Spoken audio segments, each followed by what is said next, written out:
Hello বন্ধুরা, আসসালামু আলাইকুম। বন্ধুরা, আপনারা কেমন আছেন? আশা করি সকলে অনেক অনেক ভালো আছেন। তো ভিউয়ার্স, আজকে আমি আপনাদের মাঝে দুইটা ক্যামেরা নিয়ে কথা বলবো। তো সেই দুইটা মডেল হচ্ছে, একটা হচ্ছে জাতীয় মডেল ক্যানন ইওএস 700D, আর আরেকটা হচ্ছে ক্যানন ইওএস 600D। তো বুঝতেই পারছেন এই দুইটা ক্যামেরার মেগাপিক্সেল কিন্তু এক দামও প্রায় কাছাকাছি। তো কিছু কিছু পিক্সেল হয়তো কম বা বেশি থাকবে। তো আপনারা আমার কাছে জানতে চেয়েছিলেন যে 30,000 টাকা বাজেটের ভিতর কোন ক্যামেরাটা বেস্ট হবে। তো আজকে আমি এই দুইটা ক্যামেরা নিয়ে কথা বলবো, 600D কিনবেন নাকি 700D নেবেন। তো এই দুইটা ক্যামেরা নিয়ে আজকে আমি কম্পেয়ার করব। তো ভিডিওটি শুরু করার পূর্বে প্লিজ আমার চ্যানেলটা ছোট্ট করে সাবস্ক্রাইব করে দেবেন এবং পাশে থাকা বেল আইকনটি বাজিয়ে দেবেন। ফিরছি ইন্টোর পর।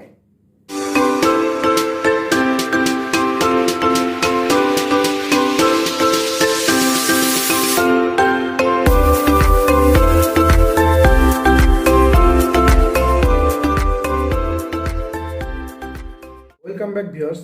তো ভিউয়ার্স, আমরা যখনই মধ্যবিত্ত ফ্যামিলি থেকে একটা ডিএসএলআর ক্যামেরা কিনতে যাই, তখন কিন্তু আমাদের বাজেট খুব একটা বেশি থাকে না। এই ধরুন 30,000 টাকা থেকে 35,000 টাকার মধ্যে। তো এর মধ্যেই আমাদের কিন্তু ভালো একটা ক্যামেরা কিনতে হয়। তো এই 30,000 টাকা বাজেটের ভিতর কিন্তু আপনার হাতে চয়েস করার মতো খুব একটা ক্যামেরা থাকে না। তো এর মধ্যে 30,000 টাকা বাজেটের মধ্যে আপনার জনপ্রিয় দুইটা ক্যামেরা হচ্ছে ক্যানন ইউএস 600D এবং ক্যানন ইউএস 700D। তো এই দুইটা ক্যামেরা কিন্তু আমাদের দেশে অনেক পপুলার একটা ক্যামেরা। অনেকে আমার কাছে প্রশ্ন করেছে, ভাই 30,000 টাকা বাজেটের ভিতর ক্যানন ইউএস 600D নেব নাকি ক্যানন ইউএস 700D নেব, কোন ক্যামেরাটা আমার জন্য ভালো হবে। তো আমরা যখন এই মধ্যবিত্ত ফ্যামিলি থেকে ডিএসএলআর ক্যামেরা কিনতে যাই, তখন কিন্তু আমাদের বাজেট থাকে 30 থেকে 35,000 টাকার মধ্যে। এর মধ্যে কিন্তু আমাদের ভালো একটা ক্যামেরা কিনতে হয়। তো এই 30 থেকে 35,000 টাকা বাজেটের মধ্যে আমাদের হাতে কিন্তু জনপ্রিয় দুটো মডেল রয়েছে। একটা হচ্ছে ক্যানন ইউএস 700D এবং অন্যটি হচ্ছে ক্যানন ইউএস 600D। তো এই দুইটা ক্যামেরা কিন্তু বাংলাদেশের one of the most popular একটা ক্যামেরা। বাংলাদেশের সব জায়গাতে গেলেই আপনি এই দুইটা ক্যামেরা কিন্তু দেখতে পাবেন। এর মধ্যে একটি ক্যামেরা তো বাংলাদেশের জাতীয় ক্যামেরার খেতাব পেয়েছে, সেটা হচ্ছে ক্যানন ইউএস 700D। তো এখন কথা হচ্ছে যে এই দুইটা ক্যামেরার প্রাইস তো প্রায় সিমিলার। দুইটা ক্যামেরার প্রাইস প্রায় 30,000 টাকার মধ্যে, 30,000 টাকার আশেপাশে চলাচল করে।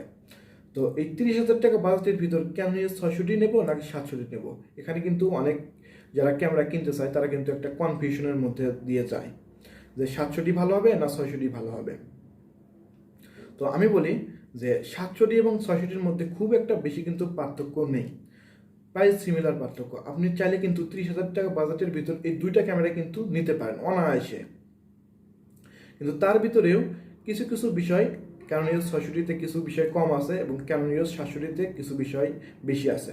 তো তার মধ্যে হচ্ছে একটা হচ্ছে ক্যানন ইউএস 600Dতে আপনি কিন্তু টাচ ডিসপ্লে পাচ্ছেন না। তো টাচ দিয়ে যে ক্যামেরা কন্ট্রোল করার যে সুবিধাটা, সেটা কিন্তু আপনি ক্যানন ইউএস 600Dতে পাচ্ছেন না। সেই ফিক্সারটাই কিন্তু আপনি ক্যানন ইউএস 700Dর ভিতর পাচ্ছেন। আপনি এখানে কিন্তু টাচ ডিসপ্লের মাধ্যমে ক্যামেরাটাকে সম্পূর্ণ কন্ট্রোল করতে পারবেন। তাই আমি বলবো, যারা শুধুমাত্র ফটোশ্যুটের জন্য ক্যামেরা নিতে চান তাদের জন্য ক্যানন ইউএস 600Dটা ভালো হবে। আর যারা ফটোগ্রাফি প্লাস ভিডিওগ্রাফি দুইটাই করবেন তাদের জন্য কিন্তু 700D ভালো হবে। তার কারণ হচ্ছে 700D কিন্তু আপনি টাচ ডিসপ্লে পেয়ে যাচ্ছেন। তো এছাড়াও কিছু কিছু ফিক্সার কম এবং বেশি আছে, যেমন 600D কিন্তু একটু আগের ভার্সনের ক্যামেরা এবং 700D কিন্তু একটু আপডেট ক্যামেরা। যদিও এই দুইটা ক্যামেরা কিন্তু 2014-15 সালে কিন্তু রিলিজ পেয়েছে, মানে প্রথম মার্কেটে এসে, তাই বুঝতেই পারছেন অনেক পুরনো কিন্তু মডেলের ক্যামেরা এইগুলো। যাদের বাজেট 30,000 টাকা তারা কিন্তু 600D বাদ দিয়ে কিন্তু 700D নিতে পারেন। তো এই দুইটা ক্যামেরাতেই কিন্তু 18 মেগাপিক্সেলের সিমওএস সেন্সর ব্যবহার করা হয়েছে। তো বুঝতে পারছেন দুইটা সেন্সর কোয়ালিটিও একরকম।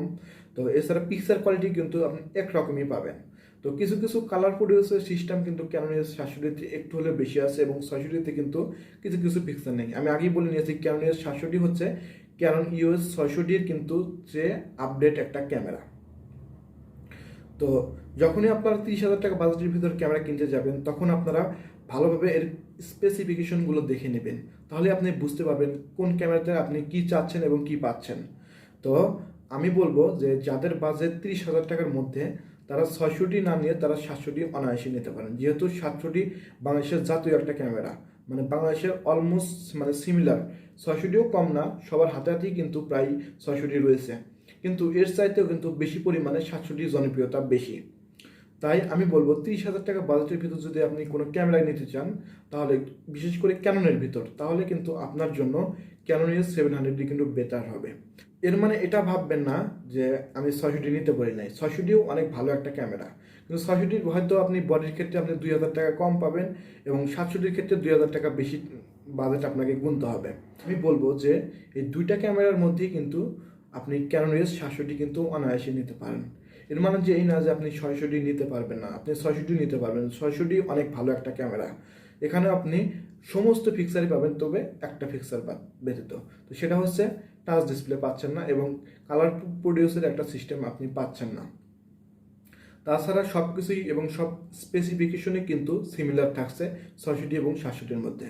আর একটা বিষয় হচ্ছে, সেটা হচ্ছে ক্যানন EOS 700D কিন্তু ক্যানন EOS 600Dর চেয়ে কিন্তু আপডেট একটা ক্যামেরা। ডিএসএলআর ক্যামেরা কেনার আগে এই দুইটার স্পেসিফিকেশন আপনি ভালোভাবে দেখে নেবেন, তাহলে আপনি বুঝে যাবেন যে কোন ক্যামেরাটা আপনার জন্য। তো ভিউয়ার্স, সম্পূর্ণ সিদ্ধান্তই কিন্তু আপনার উপর নির্ভর করে। তো আজকের বারে এখানেই বিদায় নিচ্ছি, আল্লাহ হাফেজ। দেখছেন কি অবস্থা, অনেকদিন হলো ভিডিও বানাই না, তো আজকে চেষ্টা করলাম যে রোজার ভিতর বসে আছি, তো একটু ভিডিও বানাই আপনাদের জন্য, যেহেতু চ্যানেলটা আমার একটু গ্রো করতে হবে।